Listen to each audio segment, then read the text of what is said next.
in the federal government contracting marketplace.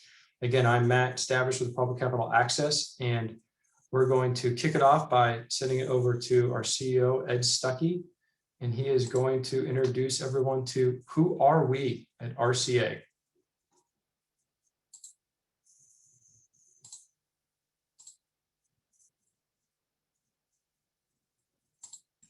There, unmuted. Usually they try and mute me around here. It's the opposite. Thanks everybody. Thank you, Matt and Katie for organizing this, and thanks everyone for joining. I'll just take a minute or two on the front end of this. And as Matt said, we're going to talk about who we are and why people may need us. We like to think of ourselves as problem solvers, and the problem that we're typically addressing is one that every business faces, which is how do you maximize your capital structure to maximize the value of your business? So that's what we're going to be talking about. A little bit of history as to who we are. We've been around since 2009. We opened our doors in 2009. And as far as we know, we're the largest commercial finance company that is solely focused on the U.S. government marketplace. So all of our customers have some presence in the federal space. We're, of course, registered in SAM. And we focus on financing solutions for government contractors.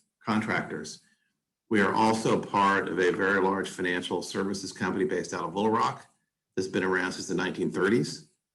So we have an excellent capital provider assisting us based in DC, and we pride ourselves not just on capital, but on what we call frictionless execution. We need to make it easy. Business owners have a lot to do, and to wear them out with how they fund their business does not help them or us, frankly. So maybe move to the next slide. Why we exist is a question that every business should ask every day as to why they exist, and if they went away, who would miss them?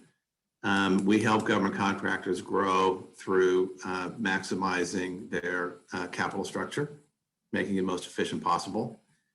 We have two types of firms. We typically support services firms and product firms. They're slightly different, as everyone in this call knows. A services firm capital need is often going to be related to a large contract that they win. It could be related to an unpopulated joint venture, which we finance a lot of those. Our structure is such that it fits in financing an unpopulated joint venture a little bit better than a bank line might, or other forms of debt. We do have a payroll funding product, an unbilled product. So if you win that big contract and you need to pay vendors or usually employees before you can generate a receivable, we can provide that financing, and then we purchase the receivable. And we also do a fair amount of financial capability letters. As everyone knows in the FAR, when you're bidding on something, you have to prove financial capability.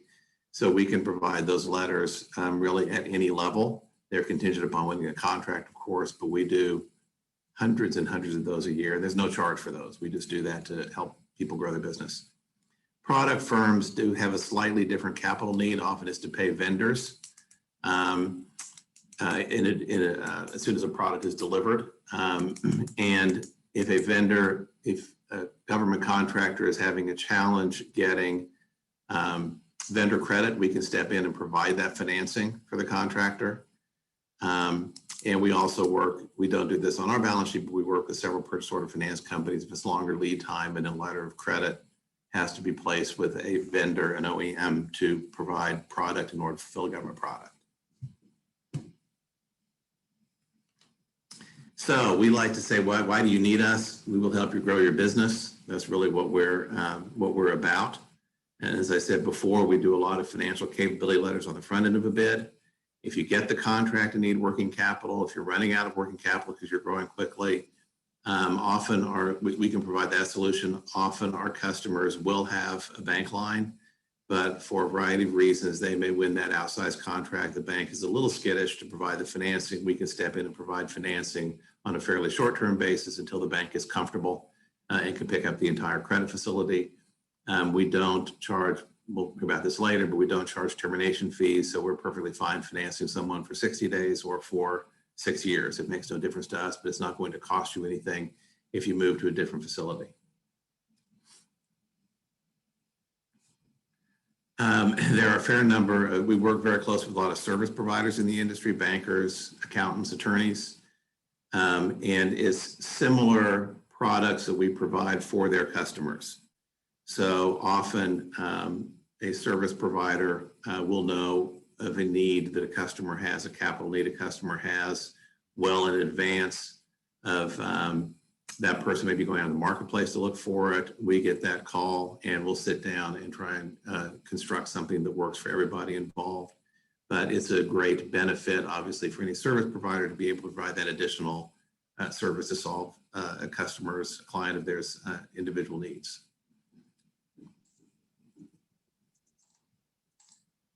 Thank you, Ed. I'm going to go through the financing market and kind of where our product fits into this. So we've come up with this very rudimentary graph. Pictures are worth 1,000 words sometimes. But kind of the general financing market that a government contractor may access or access various points in the market with cost of capital on the x-axis and difficulty of obtaining on the y-axis. And again, this is loose, but kind of a good way to understand it, especially for younger business owners. So a lot of times, a lot of our closest partners work with our banks, and banks have the cheapest form of capital, especially with the rates where they are now. But bank financing does have a varying barriers to obtain it, just because it is a cheaper cost of capital and they're regulated. So it is a very efficient way of financing a business, but it can be tough to obtain, especially for situations that don't quite fit the quote unquote like bank credit box. Up at the top there, we also have the R&D grant programs that the government does. Again, that's basically them funding your R&D research, but you have to have an idea that is very unique to get it. The other 4 types here, we're in the non-bank receivable space, kind of show that in the next slide. You have the mezzanine or sub-debt. It's a little bit more expensive than we would do, especially if there's warrants involved. And it is harder to obtain in the fact that those firms are typically looking for historical financial performance that would make them feel comfortable giving back, you paying back the loan. On the most expensive form of capital is equity monies. And we're not talking about sweat equity, which is very common in government contracting companies at the genesis of the firm, where the business owner's working while they are, building the business. They're kind of being the CEO and an FTE to the firm. This would be true equity investment into the firm.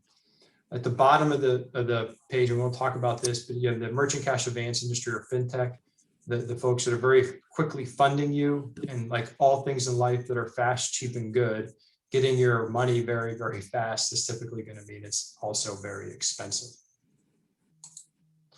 This is the market that we play in. We're the non-bank AR. So if you can, on the bubbles, we're going to be a little more than a bank. We're going to be easier to obtain, and we'll kind of get into a little bit of our underwriting and how we get into that. But this is the area of the market that we provide our solution and how it fits into the financial markets. So here are some terms in the market that would be helpful. And Katie will get into this later, talking about the kind of the Wild West nature. This is the unregulated financing space. Then there's some terms that are atypical that you wouldn't find in your vocabulary and nomenclature. The primary one is what we do is an assignment of claims, which is stipulated in the FAR. And this is where a bank can do an assignment of claims also, or any financing. You sometimes see this in the product space going to an escrow account. But if there's going to be financing that occurred and another party or a bank account is going to be paid prior to the money going to the company, the FAR stipulates that you have to do an assignment of claims. And it is a very long document, the FAR, but it does stipulate in the SAM payment that you need to do that in order to not violate the FAR. The advance amount or advance is just simply the amount advance or receivables purchased. We're 90% on prime and 85% on subcontracts. And the residual amount in our nomenclature is simply the amount paid after an invoice is paid. We have 2 fees. Katie will get into the fee structure and the advantageous nature of it to firms in a bit. We've seen a bunch of different ones. We're going to go into those a little bit. It's kind of always a good exercise in rudimentary math to determine how the non-bank space comes up with their rates. But we have a discount factor, which is applied when we buy the receivable, and that can vary, but about 30 basis points is a good rule of thumb. And then a daily program access fee. So there are 2 types of non-bank AR financing. out there. And there really is market confusion in regards to what do each of these do out there and how they're differentiated. A good analogy is my dad used to work for Pepsi. And if you go into the Northeast, a soda is a Pepsi or a Coke, but if you go to the Southeast, a Coke is a Coke or a Pepsi. And that's a little bit what's happened here in this market. So what we are, RCA's primary product is non-recourse, no personal guarantees, no liens, no covenants, very competitive rates. It's a true sale of the receivable. And then what's happened in the market, especially in the last 10 to 15 years, asset-based lenders are known as factoring firms, and those have higher rates with recourse, personal guarantees, and a lien on the company's assets. And so the terms have kind of gotten confused. But the true sale of receivable is really taking off in the government market. And just by nature, these are the firms that are using non-recourse AR financing or had used them in their previous existence, according to some of the public filings in the space. So selling receivables as an access to working capital point, when you're a investment grade billion-dollar revenue company, it is becoming to be a way to manage your balance sheet and to extract certain financial metrics. We'll get into a case study on that a little bit later. But that is the market we reside. Again, it's been a lot of market confusion as far as ABL lenders and factors. If you're truly selling a receivable to the government, I think everybody would agree that that would be a better credit quality to lending money to even a very solid company. And that's how we derive our rates where we do. And I'm going to swing it over to Katie, who's going to take us through the unregulated wild, wild west of fees and names of things that we may not have known existed at one point in time.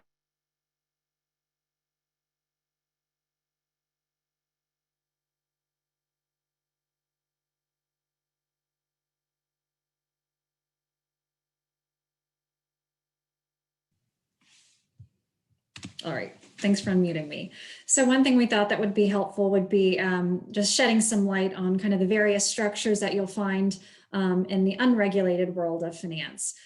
So we see countless term sheets from across a variety of different lenders in our space.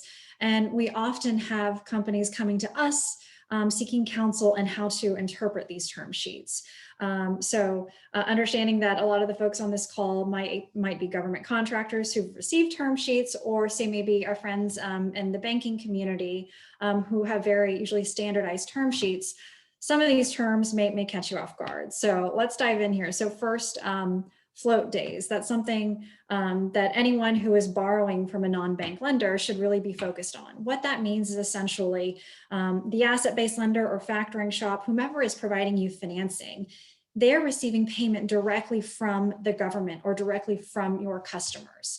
And so whenever they receive that payment, the question is, how long are they holding on to that money before they send it to you, the government contractor? So a very important question to ask of your financing institution is, if you do have in place some type of mechanism whereby you're receiving payment on your behalf, how long would it take for that company to remit those proceeds to you? So it's often referred to as float days. So if you see float days in a term sheet, run, right? So they should remit those funds to you same business day from when they actually receive them from the government or from your direct customer. If not, they're simply letting those payments sit in their bank account and accumulate interest on your behalf. So if you see float days, run far away. Asset-based lending, or ABL, a lot of folks on this call are familiar with that term. But again, asset-based lending can be used as a very vague term to describe a variety of different lending structures. Termination fees or minimum terms, I think, regardless of whether you're in the non-bank space or the regulated commercial banking space, there could be minimum terms or termination fees. In the non-bank space, sometimes we see 12, 18, 24 months. We've seen as long as, I think, 3 years. That was probably the longest term that we saw. But I would say for those of you who are actually government contractors, especially those in the hypergrowth mode, termination fees, minimum terms, those are unfair to you, especially as you grow. So be sure to negotiate out any termination fee, because frankly, your financial institution or your financial partner should be willing to let you go if you grow into the next level, into say bank debt, or where you no longer have the need to use financing. You should never be locked into a minimum term or beholden to a termination fees. Next, account debtor underwriting fees. This would basically come into play if, say, you've got maybe a handful of prime contracts with the federal government and you win a new contract, maybe a subcontract to say Mantech. And your financing institution says, well, you're going to incur an account debtor underwriting fee for us to underwrite Mantech. No, you should not, you never should pay those fees either, because frankly, there's really not that much of a lift in underwriting in a new account debtor. But financial institutions, finance companies, they look at the world through a lens of they are evaluating the credit rating of your direct customer. So this could be something that could come up in a term sheet. Finally, fixed fee structures. We are not fans of this, but a good example would be, say, charging a set interest rate or fee for a specific amount of time. So as an example, we've seen a term sheet that said 1.5% interest every 30 days. Frankly, for those of you who are actually government contractors, who are small businesses, you may be getting paid more and more quickly than 30 days, say net 15. So really that's to your disadvantage, because you would be paying for, in this case, 30 days worth of interest when you really only needed to pay for 15. So definitely steer clear of any fixed fee structures. Next slide. All right, we like to play this game here. So who can guess which of these fees here is cheaper? You've got, option A, that's priced at 3% per month. Option B, a 36% annualized rate, or option C, 0.1% per day. And I'm going to let Matt go ahead and click the slide to show you that they're all the same. So essentially, in the unregulated, the wild west arena of unregulated finance companies, you'll see a lot of different structures, and rates can be quoted in a variety of ways: a daily, a monthly, or an annual rate. And the whole point of this slide is simply to depict that you've got the same interest rate here, which is effectively a 36% annualized rate that's quoted in a variety of different ways. So another thing to note, if you get a proposal where it's got any of these options priced, you should run far away as well, because that's really expensive. Next slide. All right, here's another game we'll play on which of these structures is cheaper. Now, obviously, we're throwing some terms at you that may not look too familiar, but essentially, these are all different structures that can be pulled out of term sheets that we have seen that are quoting the financing in a different way. The first one having fees that are a fraction of a percent applied in a different way, either in a fixed way or on a daily basis. Option number 2 is just a set percent per month. And option number 3 is a fraction of a percent per day. So Matt, what's the answer? All right, so you can see the cheapest option here is option number 1. But unless you truly actually had a spreadsheet in front of you and you understand how to actually apply these rates, it's difficult to understand. So the takeaway here is making sure that if you're getting a term sheet from a financial institution, make sure you have a trusted advisor, be it another banker or a CPA or attorney, take a look at the term sheet to make sure that you're actually getting a good kind of apples to apples comparison of what rates you're getting yourself into. Next slide. All right, case studies. We like to share case studies just because it gives a good grasp of kind of our financing at work. So one example, we had a client, an SDVOSB in Texas, who essentially went from about 5 million to 45 million run rate almost overnight because they won 3 outsized contract awards. So in that scenario, at the time, the company, the balance sheet, couldn't quite support a larger line of credit to accommodate their growth. They did at the time have a small line of credit with a community bank, about 500,000 in size. We were able to step in, first of all, while we got to know him during the down select and that procurement process, and we provided a financial commitment letter after which point he eventually won one of those large contracts. We stepped in with a $5 million receivables line alongside unbilled funding to be able to help him make payroll on those large contract awards. We also were able to operate adjacent to the line of credit that they had with the community bank. So this enabled the SDVUSB owner to basically have access to bank debt, as well as our receivables financing and unbilled financing, all on the same balance sheet. So in this scenario, unbilled was actually critical in helping him grow. Next slide, Matt. So what is unbilled funding? Unbilled funding can be found within a bank or within an unregulated financing institution like Republic.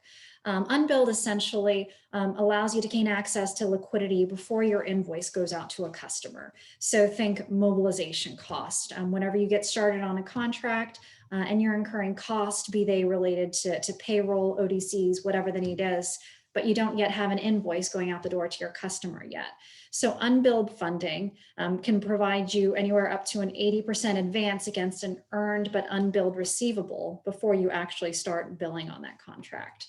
Then once you actually have a billed receivable that's generated, the proceeds from the purchase or the loan against an invoice goes to pay down that unbilled balance. Next slide. So here's kind of a good graphic of how unbilled funding works. In this scenario, we've got day one where you start work all the way leading up to the end of the month when you generate your first invoice.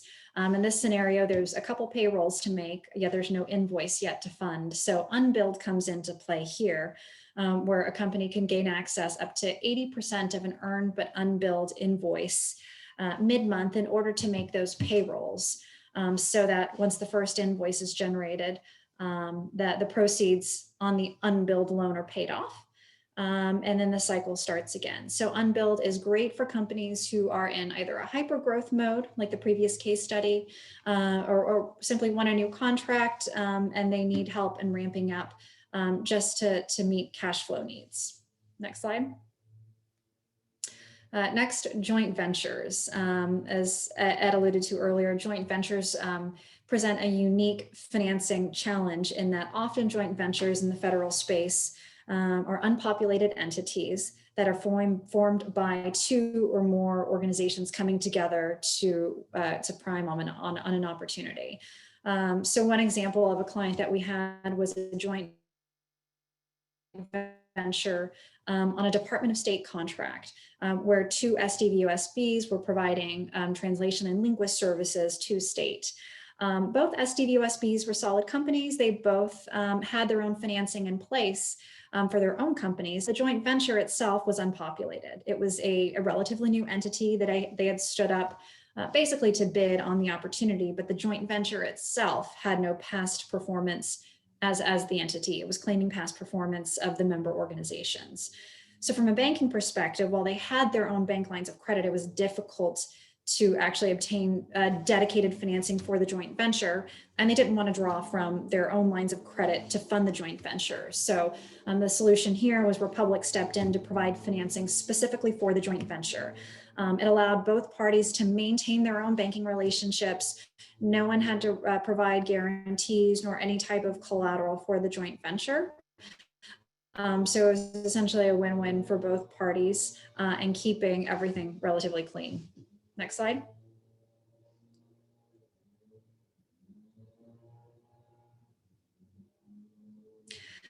So just to reiterate on joint venture financing, just as our typical receivables financing is leveraging the credit rating of a direct customer, that is applicable to a joint venture as well.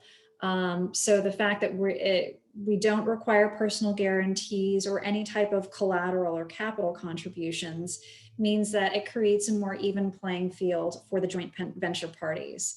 While many JVs are often, say, 51-49, we've seen work share that has been significantly skewed, in some cases 90-10. So in those cases, you really want to be able to keep at least the financial side of the house separate from your teaming partner and really just focus on operations and execution. Next slide.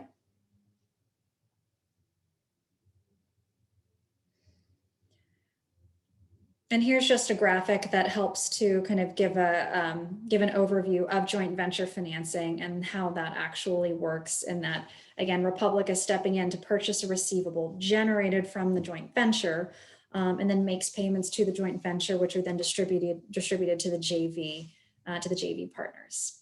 Next. All right, finally, product reselling. A lot of you on this call who are government contractors may be involved in selling product to the government. We have a fair amount of product resellers that get pretty busy towards the federal fiscal year end, as you can imagine. One as an example is a SOUP 5 contract holder, and was buying from some larger distributors and vendors. So we were able to step in and provide receivables financing and make payments directly to some of those distributors in order to meet the payment terms they had in place. So for product resellers, given the chunky kind of episodic nature of that work, the non-recourse receivables financing is a great solution for that type of work. All right, so we're going to go through 3 more case studies and we'll take questions from everybody. So this 4th case study, we get, if you look at the kind of the marketplace, larger government contractors are really interested in the ability to sell receivables. And that may not be a fit for everybody on this call, but it's good to know what's happening in the market. So we had a client a few years ago that was a large PO and firm that was highly levered. The leverage was at the sub-debt level, had their pricing tied to the leverage of the firm, so it's tiered pricing. So we came in and bought the firm's receivables, and with buying the selling the receivables, this reduced the leverage, which also allowed the company to reduce their pricing of their sub-debt, which is really the trigger for moving forward. Other balance sheet metrics that were also affected, the cash conversion cycle was moved in a significantly more positive direction. You know, you have your days paid and then your days, your AP versus AR. It also reduced the DSO.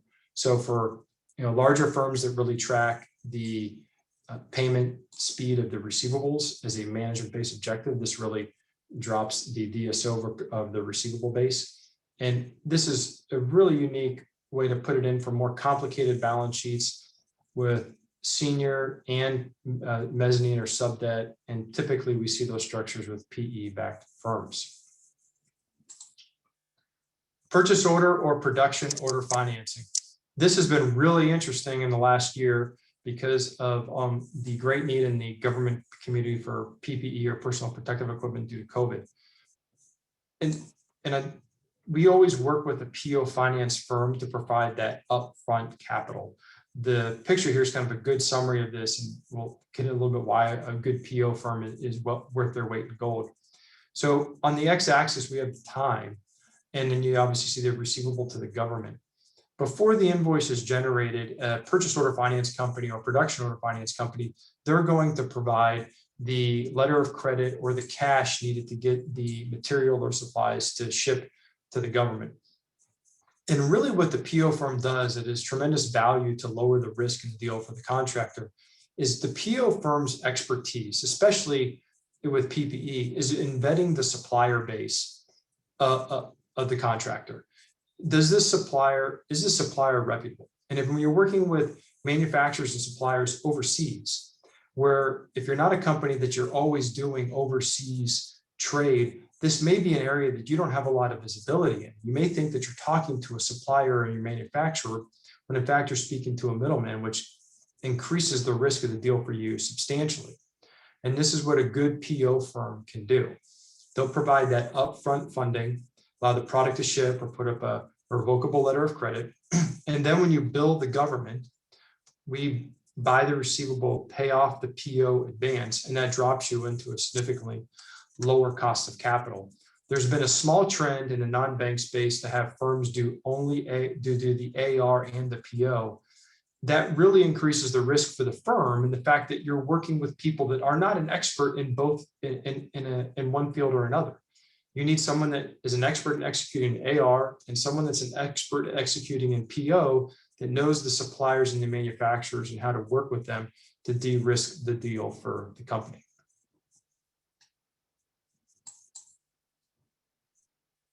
And in our last case study, we really are a partner to bankers in the true heart of it. You know, the banking community is so strong and serves government contractors in so many ways.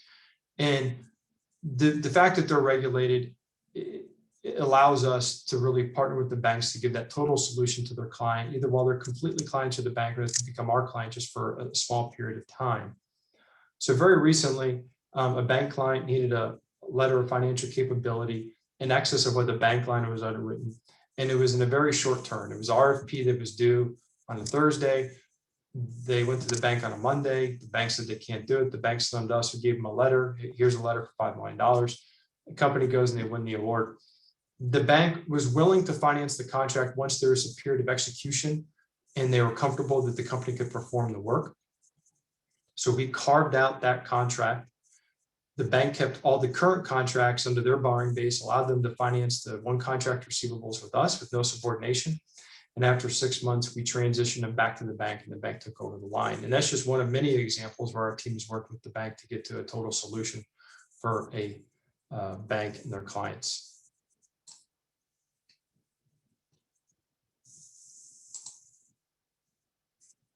So we're going to stop there. Hope everyone learned a little bit about RCA, what we do, and some case studies of how we've been applicable. If there's questions in the chat box, we can